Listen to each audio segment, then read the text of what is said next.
अवधूत चिंतन श्री गुरुदेव दत्त श्री स्वामी समर्थ एक नवीन व्हिडिओमध्ये सर्वांचं खूप खूप मनापासून स्वागत आहे. तर आजच्या व्हिडिओमध्ये आपण बघणार आहोत की श्रावण महिन्यामध्ये सत्यनारायणची पूजा कशी करायची. तुम्ही 5, 7, 11, 21 किंवा 51, 108 अशा संख्येमध्ये तुम्ही सत्यनारायण करू शकता संकल्पयुक्त. अशा सत्यनारायण जर आपण संकल्पयुक्त सेवा केली भगवान विष्णूची, तर माता लक्ष्मी आपल्यावर प्रसन्न होत असते. आपल्या घरामध्ये पैसा टिकू लागतो, पैशाला पैसा जोडून राहतो. चिरकाल लक्ष्मी तुमच्या घरामध्ये नांदत असते. कारण लक्ष्मी ही खूप चंचल आहे आणि तिला घरामध्ये आपल्या स्थिर ठेवण्यासाठी ही सेवानं खरंच खूप प्रभावी आहे. त्याच्यामुळे ही सत्यनारायण सेवा तुम्ही नक्की करा. श्रावण महिन्यामध्ये बरेच जण ब्राह्मण बोलून सुद्धा सत्यनारायण करतात. म्हणजे श्रावण महिन्यामध्ये एक का होईना सत्यनारायण करावा, कारण त्याचं फळ आपल्याला लाखो पटीनं मिळत असतं. आणि जर तुम्ही श्रावण महिन्यामध्ये तुमच्या परिस्थितीनुसार किंवा तुमच्या वेळेनुसार तुम्ही 5, 7, 11, 21, 41, 51, 108 असे सत्यनारायण जर केले, तर बघा तुम्हाला किती त्याचं फळ मिळेल. तुमच्या घरामधून कधीच लक्ष्मी काढता पाय घेणार नाही. तुमच्या घरातली सगळी दरिद्रता, अलक्ष्मी सगळी बाहेर जाईल, सगळी नकारात्मकता बाहेर जाईल आणि तुमच्या घरामध्ये सुख, समृद्धी, आनंद, आरोग्य नांदेल आणि तुमच्या घराची भरभराट होईल. तुमच्या घरातल्या म्हणजे जे काही तुमच्या घरात पैसा येतो ते टिकू लागेल, लक्ष्मी स्थिर राहील. त्याच्यामुळे ही सेवानं खरंच खूप जास्त प्रभावी आहे. नक्की करा. एकदम सविस्तर तुम्हाला माहिती मी सांगते. नवीन महिला असतील तर त्यांनी सुद्धा ही सत्यनारायण पूजा करू शकता. आपल्याला तर ब्राह्मण पण बोलवायची गरज नाही, आपण तशीच पण सेवा करू शकतो. कारण आपल्या मार्गाने आपल्याला खूप साधी सोपी पद्धत ह्या सेवेची सांगितलेली आहे. त्याच्यामुळे घरच्या घरी पण आपण सत्यनारायण करू शकतो.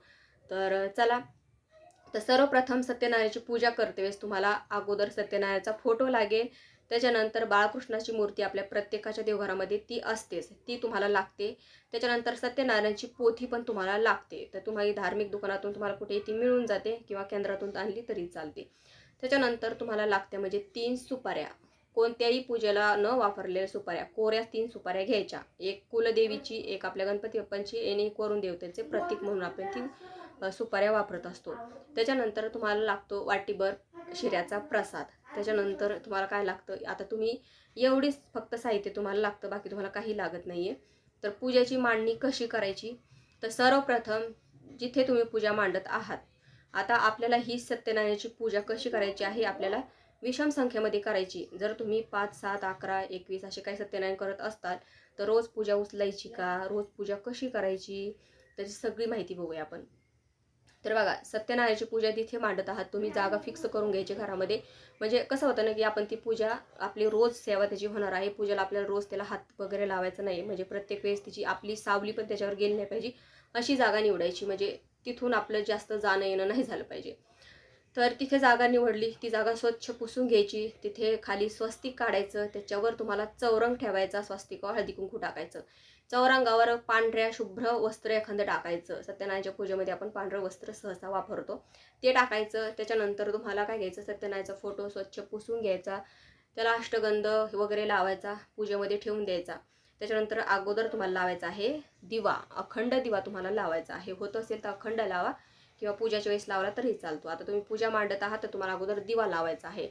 आपल्या उजव्या हाताला आपल्या उजव्या हाताला तेलाचा दिवा लावायचा आणि आपल्या डाव्या हाताला तुपाचा दिवा लावत असतो आपण. तर उजव्या हाताला तेलाचा दिवा लावून घ्यायचा. त्याच्यानंतर सत्यनारायणाची फोटो तुम्ही ते ठेवून द्यायचा, अष्टगंध लावायचा त्या फोटोला. त्याच्यानंतर सत्यनारायणाच्या आईन समोरच, फोटो समोरच आपण कलश मांडत असतो. इतर पूजेच्या वेळेस आपण साईडला कलश घेत असतो, म्हणजे आपल्या डाव्या हाताला साईडला ठेवतो. पण सत्यनारायणाची जेव्हा पूजा मांडतो तेव्हा आपण आईन सत्यनारायणाच्या फोटो समोर आपल्याला कलश ठेवायचा असतो. तर खाली तांदूळ टाकायचे किंवा गहू टाकायचे, त्याच्यावर तुम्हाला कलश ठेवायचा, म्हणजे एक तांब्या पाण्याने भरून ठेवायचा. त्या तांब्यामध्ये तुम्हाला हळदी कुंकू, अक्षता, फूल, एक पैशाचा नाणा किंवा सुपारी वगैरे टाकायची. 5 नागवेलीची पानं टाकायची. त्याच्यावर तुम्हाला ठेवायचा एक ताम्हण ठेवायचं. त्याच्यानंतर तुम्हाला त्याच्यामध्ये तांदूळ किंवा गहू टाकायचे आहेत आणि त्याच्यामध्ये तुम्हाला बाळकृष्णाची मूर्ती ठेवायची आहे. ही झाली पूजा. त्याच्यानंतर तांब्याच्या समोर म्हणजे कलशाच्या समोरच तुम्हाला 3 पानं ठेवायचे, जोड पानं, 3 जोड पानं ठेवायचे.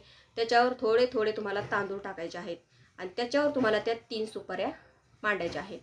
त्याच्यानंतर त्या सुपाऱ्या शेजारी तुम्हाला छोट्या छोट्या वाटीमध्ये थोडी खडी साखर, घेऊन तिथे तुम्हाला तिन्ही सुपाऱ्या पुढे मांडायच्या आहे, छोट्या छोट्या वाटीमध्ये घ्यायची. आणि तो बाळकृष्णाचा जो प्रसाद घेतलेला आहे शिरा, तो शिरा तुम्हाला त्या पानाच्या समोर मांडायचा आहे तो बाळकृष्णासाठी आपल्या. त्याच्यानंतर ही झाली पूजेची मांडणी. त्याच्यानंतर शेजारी तुम्हाला ठेवायचा आहे सत्यनारायणचा ग्रंथ. त्याच्यानंतर फ्रूट वगैरे एखादं फळ वगैरे असेल ते ठेवू शकता. एखादं श्रीफळ घ्यायचं, ते श्रीफळ पण तुम्ही पूजेमध्ये ठेवू शकता. कारण ते श्रीफळ जोपर्यंत तुम्ही जितके सत्यनारायण करत आहात तितके सत्यनारायण होईपर्यंत ते श्रीफळ तुम्हाला यूज करायचं आहे.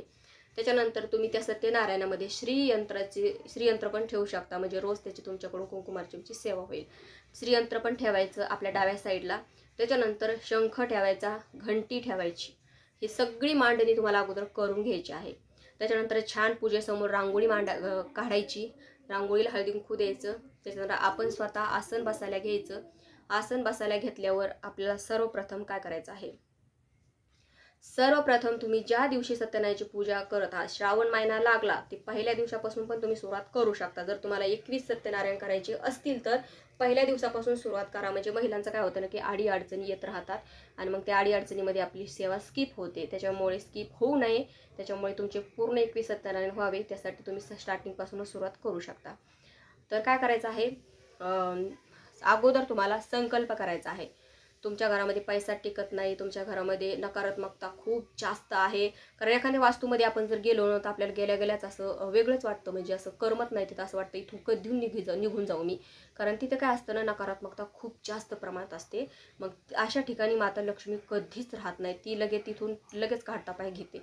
त्याच्यामुळे तुम्हाला तुमच्या घरामध्ये तसे काही परिस्थिती असेल, तुमच्या घरामध्ये पैसा टिकत नाही, कष्टाचं फळ मिळत नाही आहे, म्हणजे कर्ज झाले, कर्जाचं एक कर्ज फेडायला गेले की दुसरं कर्ज होतंय, अशी परिस्थिती जर असेल तर तुम्हाला काय करायचं आहे, संकल्प करायचा आहे. हातात पाणी घ्यायचं, अक्षता घ्यायच्या, एक फूल घ्यायचं, हळदी कुंकू, त्याच्यानंतर आपलं स्वतःचं नाव म्हणायचं. त्याच्यानंतर आपलं गोत्र माहिती नसेल तर काश्यप म्हणू शकता, काश्यप म्हणायचं. त्याच्यानंतर मग जे काही तुमची अडीअडचण असेल, जी तुम्ही ज्या याच्यासाठी तुम्ही सेवा करतात आहात, ही जे प्रश्न असेल तुमचा, तो प्रश्न तिथे मांडायचा, म्हणजे सांगायचा देवाला, मी ह्या कामासाठी मी ही सेवा करत आहे. तर त्याच्यानंतर ते संकल्प तुम्ही सोडून द्यायचा. विनंती करायची देवाला की माझी ही अडचण लवकरात लवकर दूर करा म्हणून. तर हे संकल्प सोडायचा. झाला संकल्प, आणि संकल्प पहिल्याच दिवशी सोडायचा, रोज तुम्हाला सोडायची गरज नसते.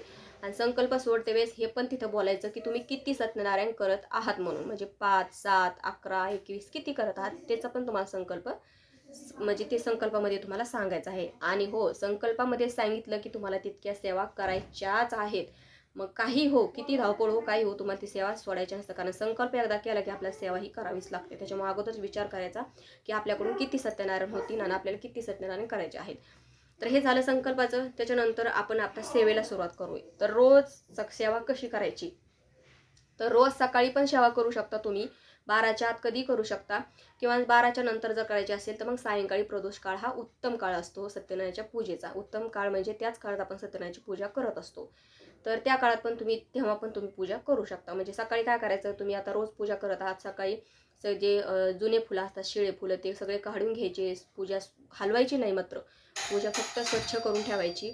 दिवा वगैरे आपला चालू ठेवायचा. आणि सायंकाळी फक्त मग पोथी वाचायची, प्रसाद शिऱ्याचा आणि नैवेद्य, एवढंच सायंकाळच्या वेळेस आपण करू शकतो. म्हणजे एवढंच करायचं. आणि सकाळी करायचं असतील सकाळी पण तुम्ही करू शकता. तर काय करायचं आहे, अगोदर आपल्याला स्वामी स्तवन म्हणायचं, एक माळ श्री स्वामी समर्थ महाराजचा जप करायचा.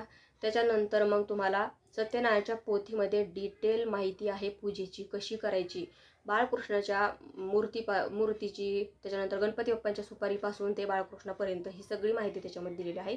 सेम तशीच पूजा तुम्हाला करायची आहे. अगोदर गणपती बाप्पांची पूजाची सुपारी असते, उजव्या हाताची जी पहिली सुपारी गणपती बाप्पांची त्याची पूजा करायची, मधली सुपारी आपल्या कुलदेवीची, त्याच्यानंतर तिसरी सुपारी वरुण देवतेची, आणि चौथं म्हणजे बाळकृष्ण. ह्या सगळ्यांची पूजा तुम्हाला पंचोपचार करायची. त्याच्यानंतर मग ते 5 अध्याय असतात त्या पोथीमध्ये, ते 5 अध्याय तुम्हाला वाचायचे आहेत. आणि त्याच्यानंतर मग अगोदर गणपतीची आरती, त्याच्यानंतर सत्यनारायणाची आरती, त्याच्यानंतर मग नैवेद्य, जे काही स्वयंपाक केलेला असेल तो नैवेद्य तुम्हाला दाखवायचा आहे. उपवास वगैरे करायची गरज नसते. आपण जेव्हा हे सत्यनारायण करतो तेव्हा उपवास करायची गरज नसते, फक्त पूजा सेवा मात्र करायची. आता सेवा काय करायची, सत्यनारायणाची पूजा आपण करत आहोत, तर नुसती पूजा करून चालते का, तर बघा, तुम्हाला अधिक फळ जर प्राप्त करून घ्यायचं असेल तर तुम्ही रोज विष्णू सहस्त्रनाम वाचा, व्यंकटेश स्तोत्र वाचा, गीतेची 15 नावे घ्या. त्याच्यानंतर तुम्ही खूप आता पूजेमध्ये आपण हे ठेवलेलंच आहे श्रीयंत्र. रोज कुंकुमार्चनची सेवा करा. रोज जोपर्यंत तुम्ही सत्यनारायण करता तोपर्यंत कुंकुमार्चनची सेवा करत राहा. कुंकुमार्चनची सेवा म्हणजे काही नाही, फक्त तुम्हाला एक वेळेस स्त्री सूक्त म्हणायचं, कमालात्मक मंत्र लावून किंवा नवारण मंत्र एक माळ घेतला, कुंकुमार्चन करते वेळेस तरी चालतो, किंवा महालक्ष्मीची 108 नाव घेतली तरी चालतात, किंवा 16 वेळेस स्त्री सूक्त म्हणून तरी केलं तरी चालतं. जसे तुम्हाला योग्य वाटेल त्या पद्धतीने तुमच्या वेळेनुसार तुम्ही कुंकुमार्चन करू शकता. खूप सोपी पद्धत आहे, काहीच अवघड नाही आहे, खूप सोपी सेवा आहे. मी तर म्हणते तुम्ही सगळ्यांनी सत्यनारायण करा. खूप प्रभावी माता लक्ष्मीची ही सेवा आहे. तर बघा किती सोपी सेवा आहे. आणि शेवटच्या दिवशी पण तुम्हाला काही करायचं नाही. ज्या दिवशी आमचे सत्यनारायण 21 काय तुम्ही करता ते होते, काहीच करायचं नाही. फक्त पूजा पाठ नैवेद्य आरती करायची आणि देवाची जे काही आपण एवढी सेवा केली सगळी देवांच्या चरणी रुजू करायची आणि कोटी कोटी धन्यवाद देवांचे मानायचे की माझ्याकडून ही सेवा करून घेतली तुम्ही म्हणून. तर ही सगळी सेवा देवाच्या चरणी आपण रुजू करायची. बघा तुमचे जे काही सत्यनारायण तुम्ही 21 सत्यनारायण करत आहात, 21 सत्यनारायण व्हायच्या आधी तुमच्या अडीअडचणी दूर झालेल्या असतील. तुमचे जे काही पैशाचे मार्ग असते सगळे मोकळे झालेले असतील. तुमच्या घरामध्ये पैसा टिकू लागेल आणि भरून लक्ष्मी तुमच्या घरामध्ये नांदेल. तुम्हाला कोणत्याच गोष्टीची कमी पडणार नाही. इतकी प्रभावी ही सेवा आहे. त्याच्यामुळे मी सगळ्यांनाच सांगेल की सगळ्यांनी ही सेवा करा श्रावण महिन्यामध्ये. तर आय होप तुम्हाला समजलं असेल. तर आजच्या व्हिडिओमध्ये इतकंच. व्हिडिओ आवडल्यास व्हिडिओ लाईक करा, शेअर करा, चॅनलला सबस्क्राईब करायला विसरू नका. झालेली सेवा श्री स्वामी समर्थ महाराजांच्या चरणी परमपूज्य गुरु माऊलींच्या चरणी रुजू करते. श्री स्वामी समर्थ.